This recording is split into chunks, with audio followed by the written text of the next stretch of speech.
அதிமுக ஆட்சிக்கு வந்தால் மகளிர் உரிமை தொகை 2000 ரூபாயாக உயர்த்தி வழங்கப்படும் என்று நத்தத்தில் நடைபெற்ற அதிமுக செயல் வீரர்கள் கூட்டத்தில் முன்னாள் அமைச்சர் நத்தம் விஸ்வநாதன் தெரிவித்தார். திண்டுக்கல் மாவட்டம் நத்தம் தெற்கு ஒன்றியம் மற்றும் நத்தம் பேரூராட்சிக்கு உட்பட்ட அதிமுக செயல் வீரர்கள் வீராங்கனைகள் கூட்டம் அம்மா மண்டபத்தில் நடைபெற்றது.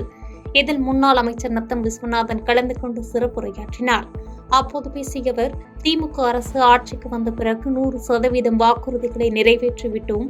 தற்போது சொல்லாத வாக்குறுதிகளையும் நிறைவேற்றுவதற்காக ஆட்சி நடத்தி வருகிறோம் என்று பொய்யான தகவலை சொல்கிறார் முதலமைச்சர் என்று குற்றம் சாட்டியதோடு, தமிழகத்தில் வரும் 2026 சட்டமன்ற தேர்தலில் அதிமுக வெற்றி பெற்று ஆட்சி அமைத்த பிறகு தற்போது வழங்கப்பட்டு வரும் குடும்ப தலைவிகள் பெற்று வரும் மகளிர் உரிமை தொகை 2000 ரூபாயாக வழங்கப்படும் என்று உறுதியளித்தார். மேலும் மின்கட்டண உயர்வு உள்ளிட்ட மக்களுடைய பிரச்சினைகளுக்காக தொடர்ந்து போராட்டம் நடத்தி வரும் ஒரே கட்சி அதிமுக தான் என்று தெரிவித்தார். மக்களை எப்படி திறமையாக ஏமாற்றிக் கொண்டிருக்கிறார்கள் என்பதை மக்கள் ஒவ்வொருவரும் பார்த்திருக்கிறார்கள்.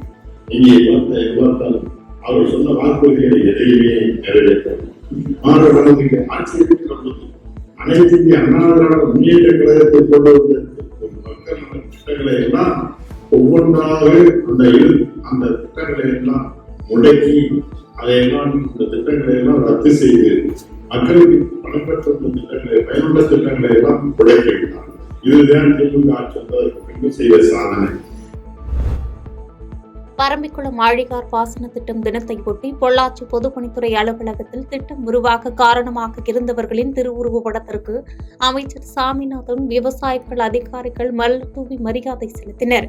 கோவை, திருப்பூர் மாவட்டத்தில் உள்ள விவசாயிகள் மற்றும் குடிநீர் ஆதாரமாக விளங்கும் பரம்பிக்குளம் ஆழியார் பாசன திட்டம் உருவான நாளான அக்டோபர் 7ஆம் தேதி பரம்பிக்குளம் ஆழியார் பாசன திட்டம் தினமாக கொண்டாட தமிழக அரசு அறிவித்திருந்தது. அதன்படி இன்று பொள்ளாச்சி பரம்பிக்குளம் ஆழியார் பாசன திட்ட செயற்பொறியாளர் அலுவலகத்தில் கொண்டாடப்பட்டது. பரம்பிக்குளம் ஆழியார் பாசன திட்டம் உருவாக காரணமாக இருந்த முன்னாள் முதலமைச்சர் காமராஜர், முன்னாள் சட்டமன்ற உறுப்பினர் பழனிசாமி, முன்னாள் மத்திய நிதியமைச்சர் சுப்பிரமணியம், முன்னாள் சட்டமன்ற உறுப்பினர் பொள்ளாச்சி மகாலிங்கம், முன்னாள் நீர்வளத்துறை அமைச்சர் KS ராவ் ஆகியோரின் திருவுருவ படத்திற்கு தமிழ் வளர்ச்சி மற்றும் செய்தித்துறை அமைச்சர் சாமிநாதன் கலந்து கொண்டு மலர்தூவி மரியாதை செய்தார். இதைத் தொடர்ந்து கோவை மாவட்ட ஆட்சித்தலைவர் கிராந்திகுமார் பாடி, பொள்ளாச்சி மகாலிங்கத்தின் மகன் மாணிக்கம் உள்ளிட்ட பலர் மலர்தூவி மரியாதை செலுத்தினர். தொடர்ந்து செய்தியாளர்களை சந்தித்த அமைச்சர் சாமிநாதன் பரம்பிக்குளம் ஆழியார் பாசன திட்டம் தினம் குறித்து பேசினார். இந்த பொள்ளாச்சி நீர்ப்பாசனத்துறை அலுவலகம் CSஐயா என்கிற பெயரில் CS அவர்கள் வளாகம் என்ற பெயர் வைக்கப்பட்டிருக்கிறது. அதேபோல் பெருந்தலைவர் காமராஜர், அதேபோல் திரு VK பழனிசாமி அவர்கள், திரு NM ஐயா அவர்களுக்கும், அதேபோல் திரு ராவ் அவர்களுக்கும், அதேபோல் திரு CS ஐயா அவர்களுக்கும் இங்கே திருவுருவ சிலை வைக்கப்படுகிறது.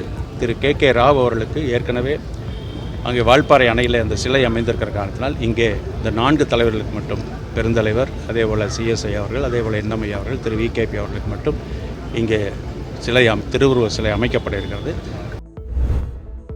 வாணியம்பாடி அருகே ஆந்திர மாநிலத்திற்கு கடத்த முயன்ற 15 டன் ரேஷன் அரிசி லாரியுடன் பறிமுதல் செய்யப்பட்டது. திருவாரூர் மாவட்டம் வாணியம்பாடி அடுத்த தும்பேரி கிராமத்திலிருந்து லாரியில் ரேஷன் அரிசி மூட்டைகள் கடத்தி செல்வதாக குடிமைப் பொருள் குற்ற புலனாய்வு பிரிவு போலீசாருக்கு ரகசிய தகவல் கிடைத்தது.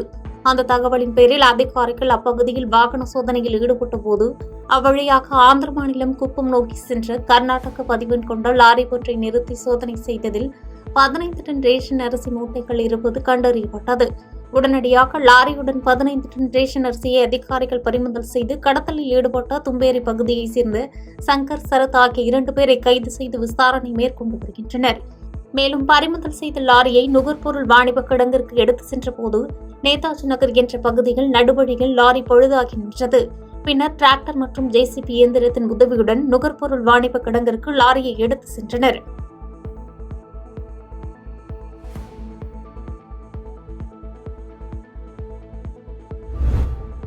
விமான சாகச நிகழ்ச்சியின் போது உயிரிழந்த நபர்களின் குடும்பத்திற்கு தமிழக அரசு 25 லட்சம் ரூபாய் வழங்க வேண்டும் என செல்வ பெருந்தகை வலியுறுத்தியுள்ளார்.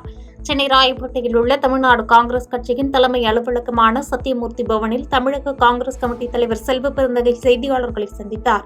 அப்போது பேசிய அவர், மத்திய அரசின் நேற்றைய விமானப்படையின் சாகச நிகழ்ச்சியில் உயிரிழந்த 5 நபர்களுக்கு இரங்கல் தெரிவித்தார். மேலும் இனிவரும் காலங்களில் இதுபோன்ற ஒரு பொது நிகழ்ச்சியில் மரணம் ஏற்படாமல் அரசு செயல்பட வேண்டும் என்று வலியுறுத்தினார். பின்னர் தமிழக காங்கிரஸ் உயிரிழந்த நபர்களின் குடும்பத்திற்கு 1 லட்சம் ரூபாய் வழங்கப்படும் எனவும் உயிரிழந்த நபர்களின் குழந்தைகளின் படிப்பு செலவை காங்கிரஸ் அறக்கட்டளை ஏற்கும் என அறிவித்தார். மேலும் தமிழக அரசு உயிரிழந்த நபர்களின் குடும்பத்திற்கு ரூபாய் 25 லட்சம் வழங்க வேண்டும் என்று வலியுறுத்தினார். ஏர்போர்ஸ் விமானப்படை சாகச நிகழ்ச்சிகள் நடத்தின, அது லிம்கா ரெக்கார்டில் பதிவு பெறுவதற்கு இந்திய விமானப்படை எல்லா முயற்சிகளையும் எடுத்தது. 15 லட்சம் மக்கள் கூடும் அளவிற்கு அங்கே தன்னுடைய வீர சாகசங்களை காட்டியிருக்கிறது. அதில் 5 பேர் மரணமடைந்திருக்கிறார்கள். மரணமடைந்த அந்த குடும்பங்களுக்கு காங்கிரஸ் பேரியக்கத்தின் சார்பாக ஆழ்ந்த இரங்கலை தெரிவித்துக் கொள்ளுகிறோம். இனிவரும் காலங்களில் இப்படிப்பட்ட பொது நிகழ்ச்சியில் மரணம் ஏற்படாமல், துயரங்கள் ஏற்படாமல் தமிழ்நாடு அரசு பார்த்துக் கொள்ள வேண்டும். இதுதான் எங்களுடைய வேண்டுகோள். மதுரை மீனாட்சி அம்மன் கோயிலுக்கான புதிய தீயணைப்பு நிலையம் ரூபாய் 1.17 கோடியில் 3053 சதுரடி பரப்பளவில் அமைக்கப்பட்டது. ஒரே நேரத்தில் 2 தீயணைப்பு வாகனங்கள் நிறுத்துமிடம், வீரர்கள் தங்கும் அறைகள், ஓய்வறைகள் என தேவையான கட்டிடங்கள் ஏற்படுத்தப்பட்டு தமிழ்நாடு முதலமைச்சர் காணொலி காட்சி வாயிலாக திறந்து வைத்தார். இந்த நிகழ்ச்சியில் அமைச்சர் பழனிவேல் தியாகராஜன் மற்றும் காவல்துறை அதிகாரிகள் ஆகியோர் பங்கேற்று குத்துவிளக்கேற்றி புதிய தீயணைப்பு நிலையத்தை பயன்பாட்டிற்கு கொண்டு வந்தனர்.